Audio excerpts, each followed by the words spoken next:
चंदनपुर गांव में टुनटुनी चिड़िया अपने 2 बच्चों के साथ रहा करती थी। टुनटुनी चिड़िया बहुत ही दयालु स्वभाव की थी। वे हमेशा गरीब पक्षियों की मदद किया करती थी। उसी के पड़ोस में एक कालू कौवा रहता था, जो बहुत ही निर्दयी और लालची स्वभाव का था। अरे, इस टुनटुनी के पास तो कितना बड़ा घर है और पैसा भी बहुत है। अब तो इसका पति भी नहीं है और बच्चे भी छोटे छोटे हैं। क्यों न इससे इसका घर और पैसा अपने नाम करा लिया जाए। यही अच्छा मौका है इसको अपनी जाल में फंसाने का। इतना सोचकर कालू कौवा टुनटुनी के घर आता है और उसको अपनी चिकनी चुपड़ी बातों में फंसाने लगता है।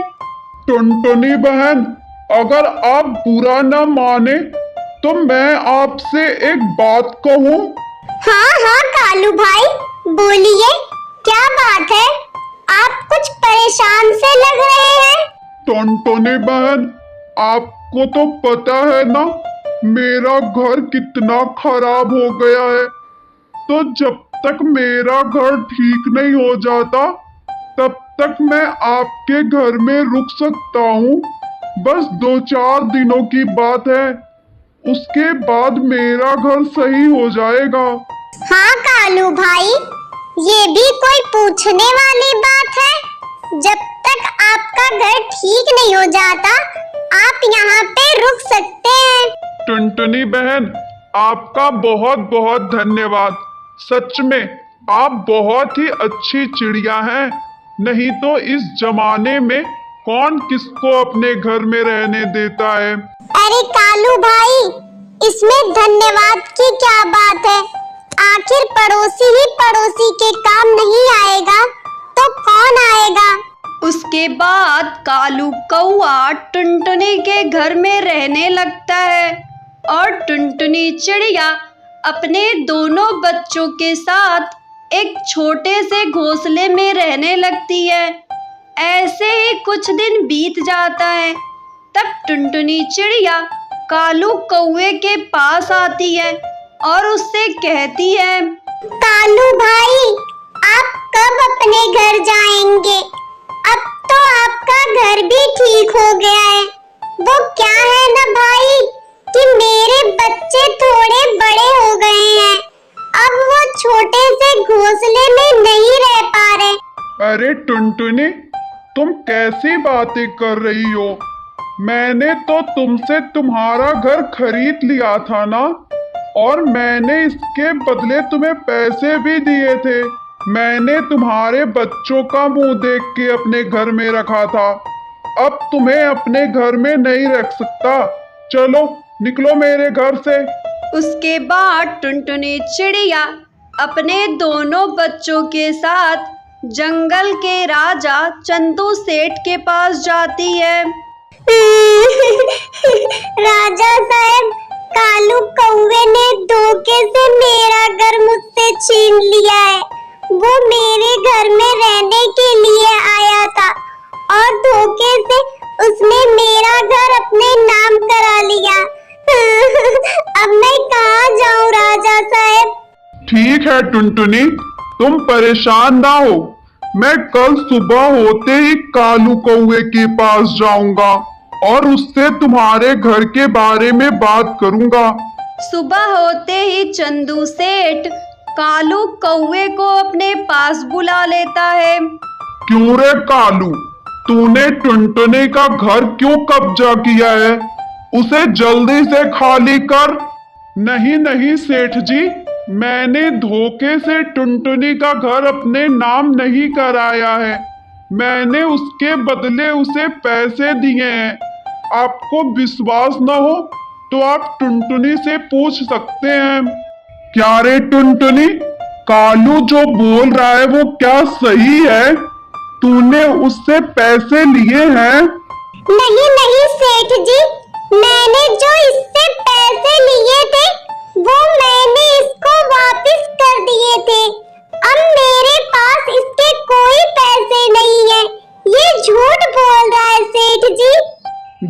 टुनटुनी, अगर तूने पैसे लिए हैं तो मैं तुम्हारी कोई मदद नहीं कर सकता। उसके बाद टुनटुनी चिड़िया अपनी बच्चियों के साथ वहीं पे रात गुजारने लगती है।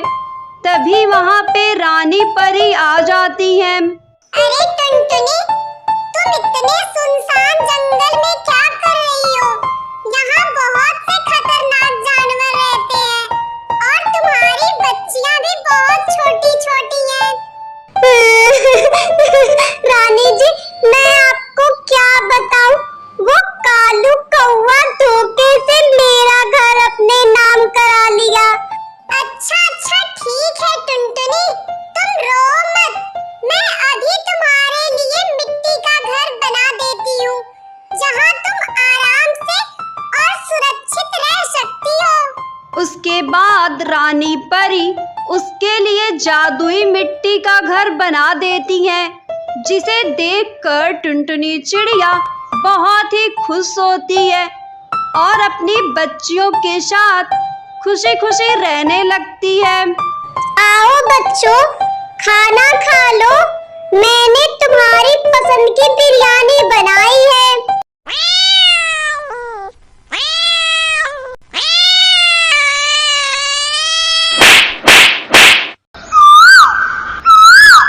रमेशपुरम के एक छोटे से गांव में टुनटुनी चिड़िया अपने पति टुन्नू चिड़ा के साथ रहा करती थी।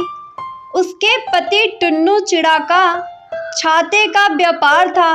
वो छाता बनाने और बेचने का कार्य किया करता था, इसलिए उसका मुनाफा सिर्फ बरसात के समय ही हो पाता था। पता नहीं कोई मेरी दुकान पे ही नहीं आ रहा है। न जाने कैसे लोगों से मेरा पाला पड़ा है। कम से कम मेरा भला ही तो करते। अजी टुन्नू जी, आप क्यों परेशान हो रहे हैं? जब तक हमारा छतरी का काम नहीं चल रहा है, तब तक मैं दूसरों के वहाँ काम करके अपने घर का खर्च चला लूंगी। टुनटुनी, मुझे अच्छा नहीं लगता तुमसे काम करवाना, लेकिन मैं क्या करूं? मैं मजबूर हूं, कुछ कर भी नहीं सकता। ऐसे ही दोनों पति पत्नी काम करके अपना घर चलाया करते थे। रमेशपुरम गांव में बहुत सारी तकलीफें होने लगी थी। सुंदरी, पता नहीं हमारे गांव को किसकी नजर लग गई है। कल अचानक से कितनी तेज धूप हो गई। हाँ जी टुन्नू जी, और आज तो इतनी तेज बारिश हो रही थी कि बदलते मौसम के कारण बच्चे बीमार हो गए हैं। अब तो मैं बस वैद्य जी का वेट कर रही हूँ, कब वैद्य जी आए और उनसे बच्चों की दवाई लूं। गांव के लोग बदलते मौसम के कारण बीमार पड़ रहे थे। चारों तरफ अफरा तफरी मची थी। तभी इसी बीच वैद्य जी आ जाते हैं और उनसे कहने लगते हैं, इस गांव में जब भी आओ कोई ना कोई घटना हो चुकी होती है। ये सब उस बुढ़िया के श्राप से हुआ है। खैर, मुझे इन गांव वालों के मसलों में नहीं पड़ना। आओ आओ, जिसकी तबीयत खराब है वो सरपंच के घर आ जाओ, मैं वहीं उन सब का इलाज करूंगा। सभी गांव के लोग वैद्य जी को दिखाने के लिए सरपंच के घर जाते हैं। वहां जाकर देखते हैं कि सरपंच की बीवी एक बड़ी बीमारी से जूझ रही है। ये देखकर गांव के लोग उदास हो जाते हैं। मेरी हालत दिन पर दिन खराब होती जा रही है। अगर ऐसा ही चलता रहा तो मेरे प्राणों का कुछ भी हो सकता है। अब आप चिंता मत करिए, मैंने कुछ दवाएं और इंजेक्शन लिख दिए हैं। बस आप उसे टाइम पर लेते रहिएगा, आप बहुत जल्द ठीक हो जाएंगी। तुम मेरे गांव वालों का ध्यान रखो, किसी भी बच्चे या बूढ़े को कुछ भी नहीं होना चाहिए। आप उसकी चिंता मत करिए, मैं बहुत अच्छे से सबका ध्यान रखूंगा। वैद्य जी गांव के सभी लोगों का इलाज सरपंच के घर पे ही करने लगते हैं। इधर बारिश बहुत तेज हो जाती है, पूरा गांव पानी से लबालब भर जाता है। लेकिन उसी गांव में टुन्नू का घर था, जहां पानी की एक बूंद नहीं गिरी थी। ये देखकर गांव के सभी लोग दंग रह जाते हैं और उसके घर जाकर उससे पूछने लगते हैं, आपके घर बारिश क्यों नहीं हो रहा है टुनटुनी बहन? कौन सा जादू टोना की है अपने घर पे? पता नहीं मीनू बहन, ना तो ज्यादा बारिश होती है मेरे घर पे, ना ही ज्यादा धूप होती है। ये बात मुझे भी समझ में नहीं आ रही। कोई ना कोई बात तो जरूर होगी। टुन्नू भाई, आप लोग भाग्यशाली हो जो आप लोगों को ये वरदान मिला है। कहाँ भाग्यशाली हूँ मीनू बहन, हम दोनों को दूसरों के घरों में काम करना पड़ता है, तब जाके हमारा घर का खर्च चल पाता है। तभी वहां पर वैद्य जी आ जाते हैं और टुन्नू के घर बारिश न पाकर कहने लगते हैं, हे भगवान, तुम इस गांव के कर्ता धर्ता कैसे हो सकते हो?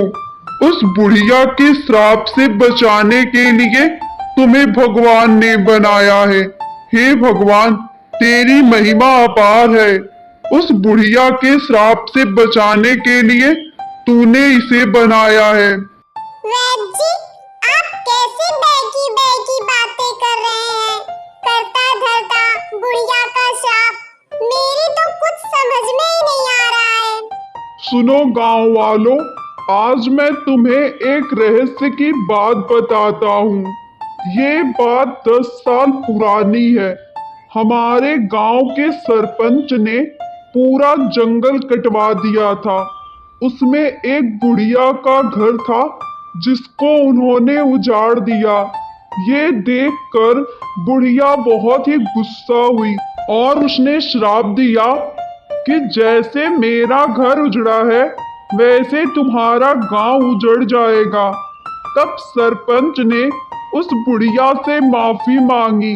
तब जाके उसने बताया कि तुम्हारे गांव में एक हुनरबाज आएगा, जिसकी बनाई हुई चीज तुम अपने घर के बाहर लगा दोगे तो तुम्हारे गांव का भला होगा और तुम इस श्राप से मुक्त हो जाओगे। आखिर मुझ में ऐसा कौन सा हुनर है जिससे मैं गांव का भला कर सकता हूँ? अजी, आपसे अच्छी छतरी कोई बना सकता है? आप अपनी एक छतरी दो, मैं आपको समझाती हूँ। टुनटुनी टुन्नू से छाता लेकर एक घर के पास लगा देती है। मानो वो छोटा सा छाता पूरे घर को ढक लेता है। ये देखकर गांव के सभी लोग दंग रह जाते हैं। उसके बाद गांव के सभी लोग टुन्नू की बनाई हुई छतरी लेकर अपने अपने घर के बाहर लगा देते हैं। मानो वो छोटी सी छतरी उनके पूरे घर को ढक लेती है। ये देखकर गांव के सभी लोग बहुत ही खुश होते हैं और गांव में फिर से बहार आ जाती है और सभी अपनी अपनी जिंदगी खुशी खुशी बिताने लगते हैं।